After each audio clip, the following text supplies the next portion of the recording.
দিচ্ছ? হ্যাঁ দিচ্ছি। অনেকদিন পর আজকে এখানে ভিডিও পোস্ট করছি। বাবার বাড়ি ভিডিও পোস্ট করছিলাম অনেকদিন পরে এখানে দাঁড়িয়ে ভিডিও পোস্ট করছি। হচ্ছে একদম গরম গরম ভাত, এই যে দিয়ে দিই। ঠান্ডার মধ্যে গরম গরম খাবার খেতে কত ভালো লাগে। ঠান্ডার মধ্যে গরম ভাত খেতে বেশ ভালোই লাগে। কালকে একটু ভাত আছে, বেশি তোমাকে একটু দিচ্ছি, আমি একটু নেবো। দিয়ে দাও।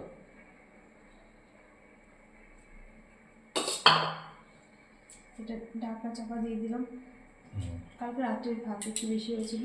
আজকে রান্না বেশি কিছু করতে হয়নি। কালকে যে মা রান্না করেছিল সেই ডাল তরকারি ছিল, তো আজকে বেশি কিছু রান্না করতে হয়নি।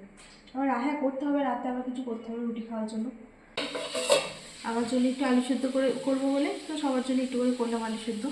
ঠিক আছে, পেঁয়াজ লঙ্কা আর রসুন ভেজে এটাকে আমি রেখেছি। মাথায় আছে, এখন একটু শুধু গোল গোল পাকিয়ে দেবো। ঠিক আছে, দিয়ে দাও। মা অল্প করে খাওয়া হয়েছে আর আমার থাকলো। মিঠি তো খাবে না আলু সেদ্ধ। ও মিঠি ব্রোকলি আনতে মতো ভুলে গেলাম, পরের দিন ব্রোকলি আনতে তো কালকে নিয়ে আসবো। মিঠির জন্য একটু সোয়াবিন ভাজা করবো। মিঠিতে স্কুলে গেছে, তো ওটা পরে করলাম, দেরি আছে। এই যে দেখো, কালকে মা তো একটা তরকারি রান্না করে রেখেছে, শিম বেগুন মূলো বড়ি আলু দিয়ে।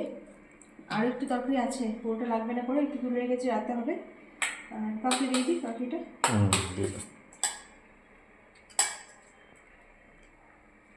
এটা তোমার আর মায়ের মধ্যে তুলে গরম করলাম, আমি খাবো না।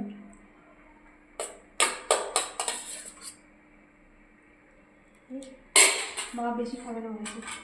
আর এই যে দেখো, সেই আমাদের বাড়ি থেকে যে ডাটা এনেছি, কবিতার গাছের ডাটা কবিতা তুলে দিয়েছে, সেই ডাটায় যে সর্ষে দিয়ে লেবু দিয়ে ডাটা টক করেছি। এটা এবারই মা করে, এবারই মায়ের থেকে শেখা। এটা টক টক সর্ষে বাটা দিয়ে টক টক, এটা খেতে খুব ভালো লাগে। হ্যাঁ খেতে খুব ভালো লাগে, লেবু দিয়ে টক টক হয়। তো এটা এখন দিচ্ছি না, এটা পরে দিচ্ছি। ওই যে আখের রস বিক্রি করতে চলে এসছে, আখ ভর্তি হয়ে আছে, ভর্তি বাজিয়ে। আর এখানে কি আছে, এটা আছে।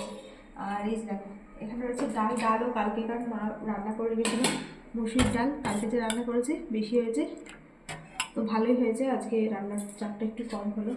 আর এই যে দেখো, এখানে রয়েছে পাবদা মাছের ঝাল। তোমার আজকে যে টাটকা মাছ নিয়ে এলে আজকে রান্না করে দিলাম। তো আমার আর মাছ করিনি, কারণ আমি আলু সেদ্ধ, এই তরকারি অতটা ভালো লাগে না, তো আলু সেদ্ধ দিয়ে ডিমের অমলেট দিয়ে আর মুসুর ডাল দিয়ে আমি খাবো। তো খাওয়ার সময় আমার জন্য গরম গরম ডিমের অমলেট বানিয়ে দেবো। আর ডাটাটা এখন দিচ্ছি না, খাও পরে। ঠিক আছে, আচ্ছা তোমার এক পিস না এক পিস। আর চিংড়ি মাছ মিঠির জন্য খাওয়ার সময় চিংড়ি মাছ ভেজে দেবো। আজকে আর মিঠির জন্য চিংড়ি মাছটা কিছু রান্না করিনি, মানে কিছু মশলা দিয়ে করিনি, শুধু ভেজে দেবো। আর দেখো এখানে টক গরম করেছি, টক নিরামিষ টক। তো এই হয়েছে দুপুরের মেনু। তো চলুন বন্ধুরা, এখনও খাওয়া দাওয়া করে নিয়ে দেরি হয়ে গেছে একটু, আবার খেয়ে দিয়ে মিঠিকে আনতে যাবে। চলুন এখন টাটা, সবাই ভালো থাকবে, না পরে দেখা হবে। বসে বসে দেরি হয়ে গেছে একটু। টকে একটা লঙ্কা দিয়ে দিও। আচ্ছা এই দিদি খাও, ওটাও দিচ্ছি। ডালটা দিদি মসুর ডালটা মনে হচ্ছে খুব ভালো হয়েছে। কালকে রাত্রেবেলা মা ডিমের তরকারি করে রেখেছিল, ডিমের অমলেট করে আলু দিয়ে তরকারি করেছিল, ভাইয়ের জন্য করেছিল। তো তরকারিটা দারুণ হয়েছিল। কালকে রাতে এসে খুব ভালো হয়েছিল। সরু চাকলি এনেছি, সরু চাকলি খেয়েছিলাম, আর ওই ডিমের তরকারিটা দিয়ে একটু ভাতও খেয়েছিলাম। ঠিক আছে, বলে এখন টাটা, চলো বসে ফটো দিয়ে হয়ে যাবে না তোমার। ঠিক আছে, জানতে যেতে। এখন এই যে গরম গরম ডিমের অমলেট বানাচ্ছে আমার জন্য, পেঁয়াজ কাঁচা লঙ্কা কুচি দিয়ে।